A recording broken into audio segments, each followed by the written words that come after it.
인터넷 중독 온라인 자가학습 콘텐츠 중독 과정에 오신 여러분을 환영합니다. 이번 시간의 학습 목표와 학습 내용에 대해 살펴볼까요? 첫째, 인터넷 중독의 진단 척도를 통하여 중독의 정도와 유형을 알 수 있고, 둘째, 인터넷 중독과 게임 중독의 세 단계인 고위험 사용자, 잠재적 사용자, 일반 사용자에 대해 알 수 있어요. 또한 커뮤니티와 정보 검색의 중독 정도와 유형, 인터넷 중독의 하위 유형인 채팅, 메신저, 커뮤니티, 정보 검색, 휴대폰, 스마트폰, 태블릿 PC 등의 중독 정도를 자세히 알 수 있어요. 자, 그럼 학습 내용을 꼼꼼히 읽어볼까요?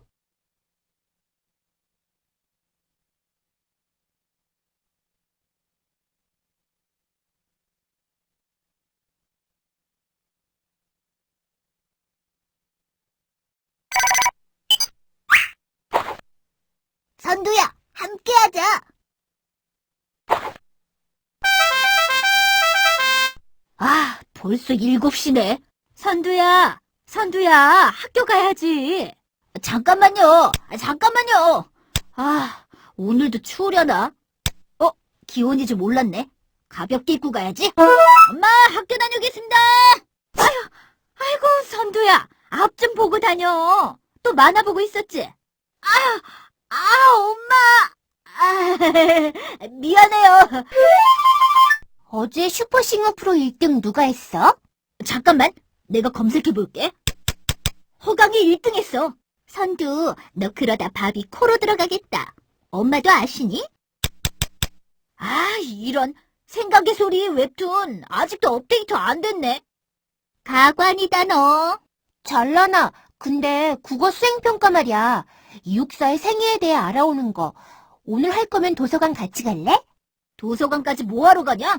스마트폰으로 알아보면 될 것을. 인터넷 백과사전에 다 나오네. 여기 봐. 인터넷으로 하면 다 똑같지 않을까?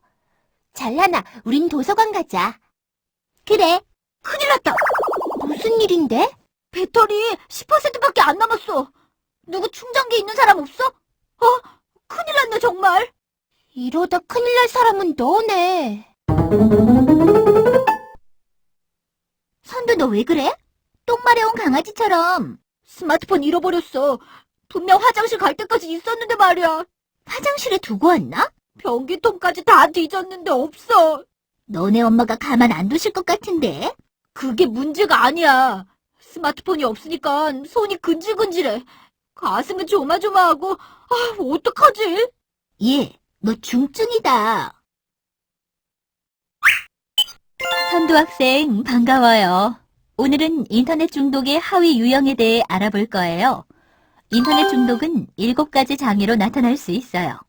7가지 장애에는 무엇이 있는데요? 일상생활의 장애, 현실 구분 장애, 긍정적 기대, 금단, 가상적 대인관계 지향성, 일탈 행동, 내성 등이 있어요. 각 장애의 특징에 대해 알려주세요. 좋아요. 각 장애의 특징을 살펴보면 첫째, 일상생활 장애는 인터넷 사용으로 인해서 생활이 불규칙해지며 인터넷 사용으로 건강이 이전보다 나빠지기도 해요. 인터넷을 너무 사용해서 머리가 아픈 증상도 나타나고 인터넷을 하다가 계획한 일들을 제대로 못한 적도 있으며 다른 할 일이 많을 때도 인터넷을 사용하게 되며 인터넷 사용으로 인해 가족들과 갈등과 마찰이 생기기도 하죠. 인터넷을 하느라고 피곤해서 수업 시간에 잠을 자며 학교 성적도 떨어지고 시력 등의 문제가 생겨요.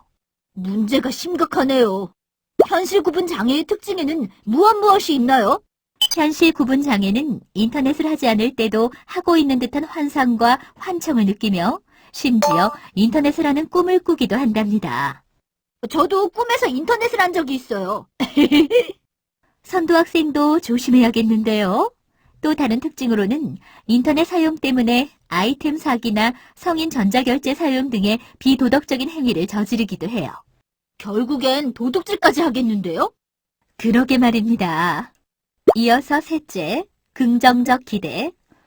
이 장애는 인터넷을 하는 동안 나는 가장 자유롭다는 생각을 가지며 인터넷을 하고 있으면 기분이 좋아지고 흥미진진해지며 자신감이 생기는 특징이 있어요. 그리고 힘들어도 인터넷을 하고 있을 때 마음이 제일 편하고 인터넷을 하면 학업, 가족 갈등 등의 스트레스가 모두 해소되는 것처럼 느낍니다. 만약 이런 인터넷이 없다면 내 인생에 재미있는 일이란 없다라는 생각까지 하게 된다고 해요. 인생의 낙이 인터넷이란 말이네요. 그런 셈이죠. 선생님, 네 번째 금단 증상은 우리 아빠가 담배 끊을 때 나타났던 거네요? 인터넷도 그런 건가요? 금단 증상은 인터넷을 하지 못하면 생활이 지루하고 재미가 없으며 안절부절 못하고 초조해지기까지 하는 증상을 이야기해요. 만약 인터넷을 다시 할 수 없게 된다면 견디기 힘들고 인터넷을 하고 있지 않을 때에도 인터넷에 대한 생각이 자꾸 떠오르게 된답니다. 인터넷 사용 때문에 실생활에서 문제가 생겨도 인터넷 사용을 그만두지 못하죠. 저는 그 정도는 아닌데, 인터넷을 할 때 누가 방해하면 짜증나고 화가 나요. 그것도 바로 이 금단 증상의 하나예요. 5번째 장애는 가상적 대인관계 지향성이에요. 이건 뭔가 말이 어렵게 느껴지는데요? 가상적 대인관계 지향성은 인터넷에서 알게 된 사람들이 현실에서의 사람들보다 나에게 더 잘해준다고 생각하며 온라인에서 친구를 만들어 본 적이 있고 오프라인보다 온라인에서 나를 인정해주는 사람이 더 많고 인터넷에서 만난 사람들을 더 잘 이해하게 되는 걸 말해요. 그리고 실제 생활에서도 인터넷에서 하는 것처럼 해보고 싶어 하기도 하죠. 영화 인셉션처럼 현실보다 가상 공간이 더 좋은 거네요? 그렇죠. 좀 섬뜩하죠. 6번째로는 일탈 행동 장애가 있어요. 인터넷으로의 일탈? 특징이 궁금한데요? 일탈 행동 장애로는 인터넷 사용 시간을 속이려고 하거나 인터넷을 하느라고 수업에 빠진 적이 있으며 부모님 몰래 인터넷을 하는 거예요. 인터넷에 빠져 있다가 다른 사람과의 약속을 어기기도 하고 인터넷 때문에 돈을 더 많이 쓰게 되면서 인터넷에서 무엇을 했는지 숨기려고 하기도 하지요. 우리 반에 인터넷을 하려고 친구들에게 돈을 꾸는 친구도 있어요. 심지어 부모님 지갑에 손을 대기도 하니까 문제가 되는 거예요. 그건 진짜 아닌데요. 선생님, 마지막으로 내성 장애에 대해 알려주세요. 내성은 인터넷을 한번 시작하면 생각했던 것보다 오랜 시간 인터넷에서 보내게 되며 인터넷 사용을 줄여야 한다는 생각이 끊임없이 들지만 스스로 중단할 수가 없는 장애를 말해요. 선생님께서도 인터넷을 해보셔서 알겠지만 중간에 중단하기가 쉽지 않죠. 저도 인터넷을 한번 하면 도중에 그만두지 못해서 사용 시간을 줄이려고 해보았는데 실패했어요. 선도 학생은 주위 사람들한테 종종 인터넷을 너무 많이 한다고 지적을 받겠네요. 맞아요. 그렇지만 조절하기가 쉽지 않아요. 인터넷 중독이 그래서 무서운 법이에요. 그럼 인터넷 중독 상태가 어느 정도인지 알기 위해 직접 진단을 해보는 수밖에 없겠네요. 자, 다음은 청소년 인터넷 중독 자가 진단 간략형 척도예요. 스크롤바를 내려가며 항목을 잘 읽고 직접 체크해 보세요.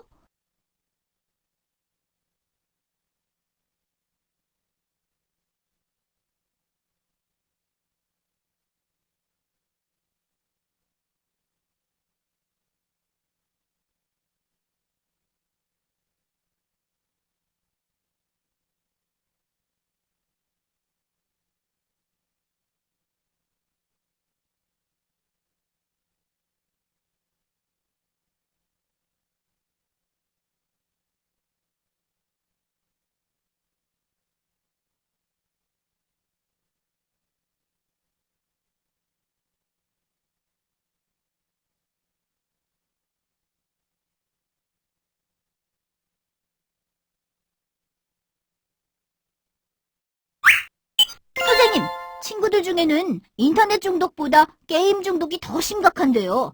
게임 중독 척도에 대해서도 알려주세요. 그래요. 지금 보는 문항은 청소년용 인터넷 게임 중독 척도예요. 스크롤바를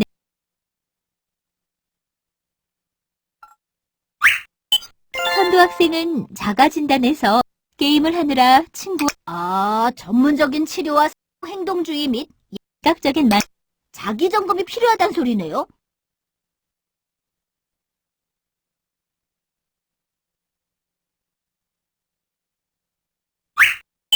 다음은 인터넷 중독 자가 진단에 대한 척도예요. 내 점수에 해당하는 각 사용자군의 특징을 스크롤바를 내려가며 자세히 살펴보세요. 44점 이상이면 고위험 사용자군에 속하네요. 이 사용자군의 특징을 알려주세요. 네, 고위험 사용자는 인터넷 사용으로 인하여 일상생활에서 심각한 장애를 보이면서 내성 및 금단 현상이 나타나요. 대인관계는 사이버 공간에서 대부분 이루어지며 오프라인에서 만남보다는 온라인에서 만남을 더 편하게 여기게 되죠. 인터넷 접속 시간은 중고생의 경우 일일 약 5시간 이상, 초등생은 약 2시간 이상이에요. 하루에 5시간 이상 인터넷을 한다니 완전 부러운데요? 또 잘 나가다 옆길로 새네요. 이어 말하면 중고생은 수면 시간도 6시간 내외로 줄어들어요. 대개 자신이 인터넷 중독이라고 느끼며 학업에 곤란을 겪죠. 또한 심리적으로 불안감 및 우울한 기분을 느끼는 경우가 흔하며 성격적으로 충동성, 공격성도 높은 편이에요. 현실 세계에서 대인관계 문제를 겪거나 외로움을 느끼는 경우도 많은 게 특징이에요. 이런 경우에는 어떻게 해야 돼요? 이 경우는 인터넷 중독 성향이 매우 높기 때문에 관련 기관의 전문적인 지원과 도움이 필요해요. 아, 그렇군요. 이번엔 잠재적 위험 사용자군이네요. 이들의 특징은 어떤가요? 잠재적 위험 사용자군은 점수가 41점 이상 43점 이하로 고위험 사용자에 비해 보다 경미한 수준이지만 일상생활에서 장애를 보이며 인터넷 사용 시간이 늘어나고 집착을 하게 돼요. 공부는 뒷전이겠는데요. 그렇죠. 성적과 불안감을 보인다는 문제도 있지만 절반 정도의 학생은 자기는 아무 문제가 없다고 느껴요. 약물 중독 같은 게 아니라 그저 인터넷 사용이라고 생각해서 그런가 봐요. 맞아요. 이들의 접속 시간은 대체로 중고생은 일일 약 3시간 정도, 초등생은 2시간 정도랍니다. 이럴 경우엔 어떻게 해야 돼요? 이런 사용자군은 인터넷을 스스로 조절하고 계획적으로 사용해야 돼요. 또한 학교 및 관련 기관에서 제공하는 건전한 인터넷 활용 지침을 따라야 된답니다. 마지막으로 일반 사용자군은 40점 이하의 점수에 해당해요. 특징으로는 무엇이 있는데요? 중고생의 경우 일일 약 2시간, 초등학생 약 1시간 정도의 접속 시간을 보이며 특이한 문제를 보이지 않으며 자기 행동을 잘 관리한다고 생각해요. 대인관계에서도 자신의 충분한 지원을 얻을 수 있다고 느끼죠. 하지만 이런 사용자군도 인터넷의 건전한 활용에 대하여 자기 점검을 지속적으로 수행해야 해요. 선생님, 친구들 중에는 인터넷 중독보다 게임 중독이 더 심각한데요. 게임 중독 척도에 대해서도 알려주세요. 그래요. 지금 보는 문항은 청소년용 인터넷 게임 중독 척도예요. 스크롤바를 내려가며 내용을 잘 읽고 자신에 해당하는 부분에 체크를 해볼까요?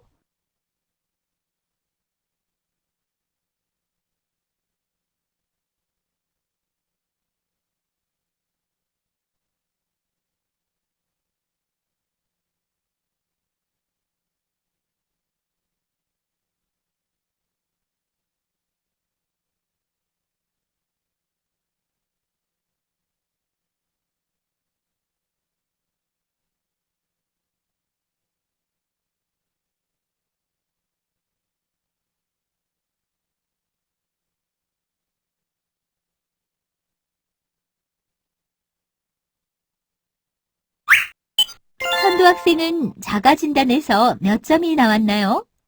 저는 47점 받았어요. 그럼 내가 각 점수에 대해서 해석을 해줄게요. 각 점수에 해당되는 내용을 잘 들어봐요.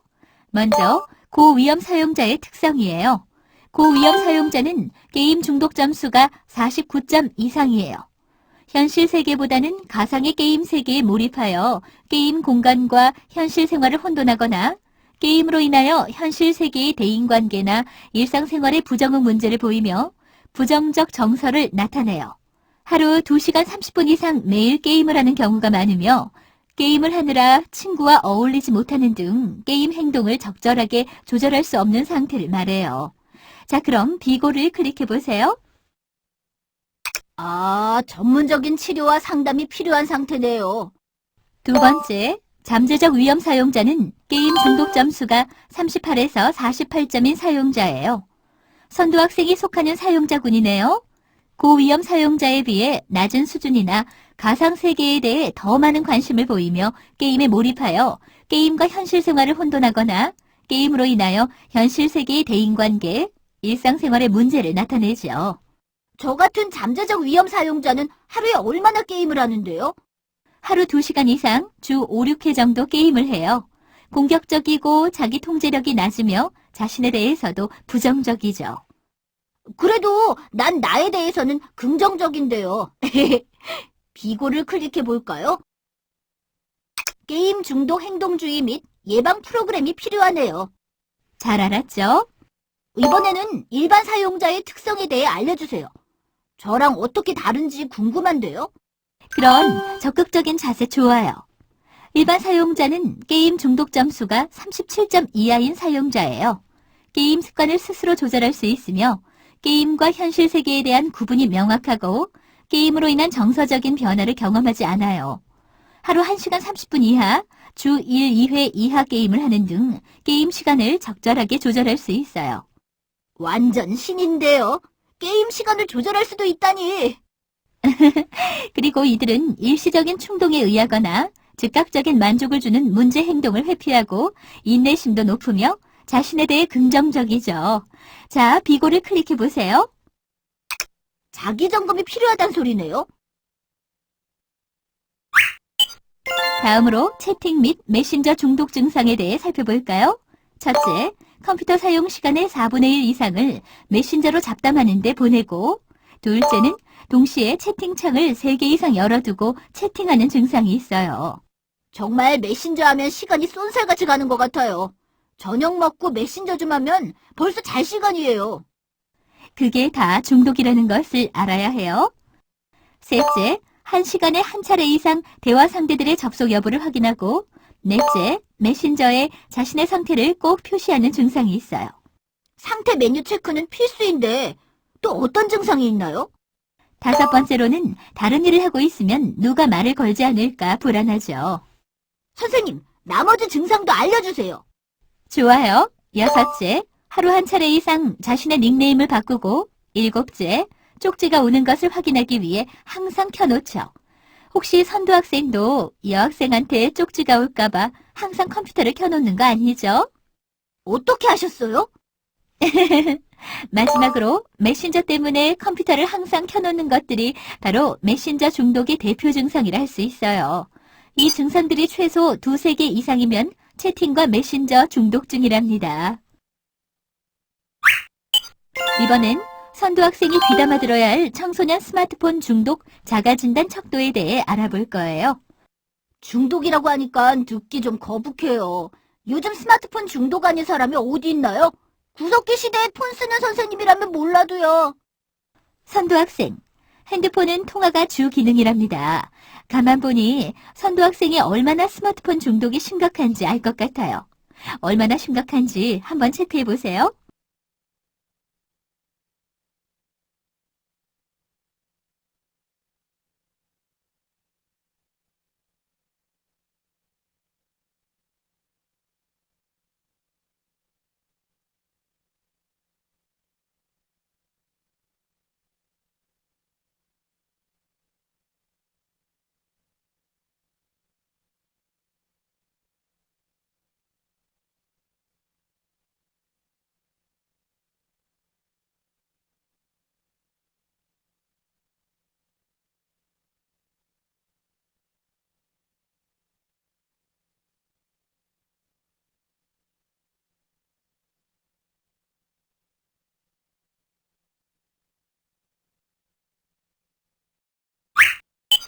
선도학생은 잠재적 위험 사용자군으로 나왔네요. 그래도 생각보다 위험인물은 아니라는 게 증명돼서 기뻐요. 혹시 꼼수를 쓴 건 아니죠? 절대 아니에요. 전 솔직하고 정확하게 체크했다고요. 그래요. 이번만은 믿어주겠어요. 이제 선도학생이 속하는 사용자군의 특성에 대해 살펴보고 앞으로는 스마트폰 사용에 대해 조절을 할 필요가 있어요. 맞아요. 그러고 보니 스마트폰 생긴 이후로는 제가 너무 스마트폰에 얽매여 있었던 것 같아요. 앞으로는 조절해야겠어요. 너무 갑자기 바뀌니까 어째 좀 불안해요. 불안하긴요. 어서 저보다 위험한 고위험 사용자군의 특징에 대해 알려주세요. 좋아요. 고위험 사용자군은 스마트폰 사용으로 인하여 일상생활에서 심각한 장애를 보이며 내성 및 금단 현상이 나타나요. 스마트폰으로 이루어지는 대인관계가 대부분이며 특정 앱이나 기능에 집착하죠. 습관적으로 사용하게 되며 스마트폰 없이는 한순간도 견디기 힘들고 자신이 스마트폰 중독이라고 느끼죠. 심리적으로 불안하고 자기조절에 심각한 어려움을 보인답니다. 이런 사람들은 사회적으로 문제가 있으며 외로움을 느끼는 경우도 많아요. 이런 경우에는 어떻게 해야 돼요? 스마트폰 중독 경향성이 매우 높으니까 관련 기관의 전문적 지원과 도움을 요청해야 해요. 네, 그렇군요. 선생님, 이번엔 어서 잠재적 위험 사용자군에 대해 알려주세요. 그래요. 잠재적 위험 사용자군은 고위험 사용자군에 비해 경미한 수준이지만 일상생활에서 장애를 보이며 필요 이상으로 스마트폰 사용 시간이 늘고 집착하죠. 제 얘기인데요. 또 성적이 떨어지고 불안감을 느끼지만 자신은 아무 문제가 없다고 느껴요. 헐, 딱 저예요. 이런 경우에는 어떻게 해야 돼요? 스스로 조절하고 계획적으로 사용하는 등 중독에 대한 주의가 요망되네요. 선두 학생, 아직도 기운이 없어 보이네요. 일반 사용자군의 특징도 참고해서 빨리 스마트폰 중독에서 벗어나야죠. 그건 그래요. 일반 사용자군의 특징을 알려주세요. 좋아요. 일반 사용자군의 대부분은 스마트폰 중독 문제가 없다고 느낀답니다. 심리적 정서 문제나 성격적 특성에서도 특이한 문제를 보이지 않으며 자기 행동을 관리한다고 생각해요. 주변 사람들과의 대인관계에서도 좋고 심각한 외로움이나 곤란함을 느끼지 않아요. 이런 경우에는 딱히 주의할 게 없겠는데요?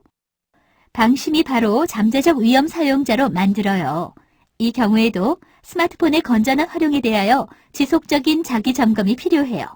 그렇군요. 앞으로 달라진 제 모습을 보여드릴게요. 기대할게요. 오늘의 학습 정리입니다. 내용을 꼼꼼히 확인해 보세요.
이것으로 인터넷 중독의 진단의 학습을 마치셨습니다. 다음 시간에는 인터넷 중독의 탈출 및 예방법에 대해 학습하겠습니다. 수고하셨습니다.